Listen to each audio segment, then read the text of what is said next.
বেকারুন্নেসা, আপনি একটা বাচ্চা ভর্তি করাতে যাইবেন, যে গভর্নিং বডি, এটা একটা দলীয় গভর্নিং বডি দেওয়া হয়েছে। স্কুল কমিটিতে যিনি প্রিন্সিপাল, বিভিন্ন জায়গায় তারা তাদের একটা আয়ত্তের বাহিরে আসতে পারে না, এবং এখানে একটা ভর্তি চক্র কাজ করে, ভর্তি বাণিজ্য।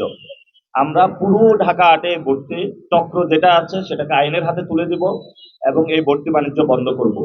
শুধু তাই নয়, আপনি এক ক্লাস থেকে উপরে ক্লাসে ওঠার সময় আরেকটা তাদেরকে নতুন করে ফি দিতে হয়, আমরা এই ফিটা ইনশাল্লাহ বন্ধ করে দেব। আমাদের শিশুরা যদি সুস্থ বিকাশে পড়াশোনা করতে না পারে, তাহলে আমরা তো ফিউচার বাংলাদেশ বা নতুন বাংলাদেশ গঠন করতে পারবো না। ঢাকা আটে কোনো ভর্তি বাণিজ্য চলবে না। এক ক্লাস থেকে উপরে ক্লাসে ওঠার জন্য কোনো টাকা দিতে হবে না ইনশাআল্লাহ। গোয়েন্দা সংস্থাগুলো অথবা যারা এটার প্রক্রিয়াতে রয়েছে, এটাতে আমাদের কোনো আস্থা এবং বিশ্বাস নেই। তো গতকালকে ওনারা যমুনার সামনে গিয়েছিলেন, সে আন্দোলনে আমি পার্সোনালি গিয়ে সংহতি জানিয়েছি যে এটা একটি আন্তর্জাতিক তদন্তের মধ্য দিয়ে যেতে হবে, এবং সাথে সাথে বাংলাদেশের যতগুলো বাহিনী রয়েছে তাদের সমন্বয়ে অথবা একটা ইন্ডিপেন্ডেন্ট বডি দিয়ে একটি কমিশন গঠন করতে হবে, যে কমিশনের একটা রিপোর্ট আসবে যে সংস্থাগুলো তদন্ত করছে সেটা আসলে ঠিক আছে কিনা, এবং আন্তর্জাতিক প্রেশারও ক্রিয়েট করতে হবে। কিন্তু ওসমান হাদি ভাইয়ের বিচারের কথা বলে আজকে ৫৫তম দিন গিয়েছে, এই পর্যন্ত সরকারের কাছ থেকে আমরা কোনো ব্যবস্থা দেখি নাই। এবং গতকালকে ওসমান হাদি ভাইয়ের সম্মানিত ওয়াইফ, উনি যমুনার সামনে অবস্থান নিয়েছিলেন, তো আমি ওইখানে গিয়ে যে অবস্থাটা দেখেছি, ওইখানে প্রচন্ড মশা, মশার মধ্যে তারা আছেন, এবং সাথে সাথে সাথে সাথে সেখানে যেটা দেখেছি তাদের কোনো পানি ছিল না। পরে আমি এক বোতল পানি নিয়ে গিয়েছিলাম, সেটা তারা খেয়েছে। কোনো খাবার ছিল না। আমি সরকারকে আহ্বান জানিয়েছিলাম খাবার দেওয়ার জন্য।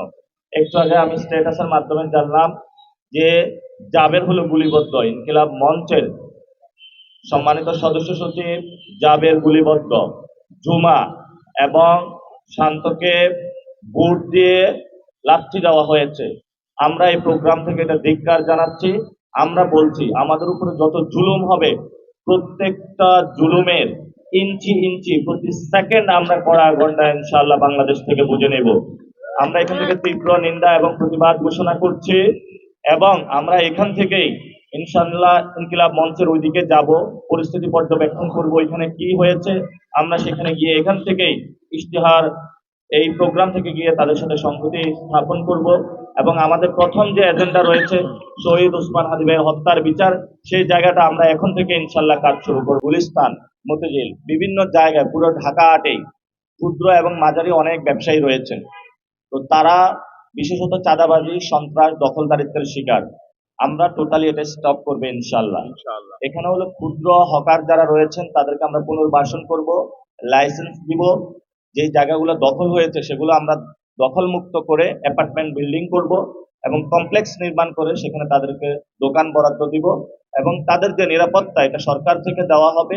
তাদের ব্যবসা যে লাইসেন্স গুলো রয়েছে সেগুলো আমরা সহজ করে দিব। তাদের যে লোনের ব্যবস্থা রয়েছে আমরা ঢাকা হাটে সবার মধ্যে এই ব্যবস্থাগুলো ছড়িয়ে দিব এবং সহজ করে দিব ইনশাআল্লাহ। আমাদের মা বাবা, চাচা চাচি, খালা খালু সবাইকে নিয়ে, বৃদ্ধ আবলা বনিতা শিশু সবাইকে নিয়ে ইনশাআল্লাহ আমরা একটা নিরাপদ নগরী গড়ব। যেই নিরাপদ স্মার্ট সিটি যেটা হবে, মডেল সিটি যেটা হবে ঢাকা, পুরো বাংলাদেশ নয় বিশ্ব ব্যবস্থায় মডেল সিটি ছড়িয়ে পড়বে ইনশাআল্লাহ। ততদিন পর্যন্ত আমাদের এই লড়াই ইনশাআল্লাহ চলবে।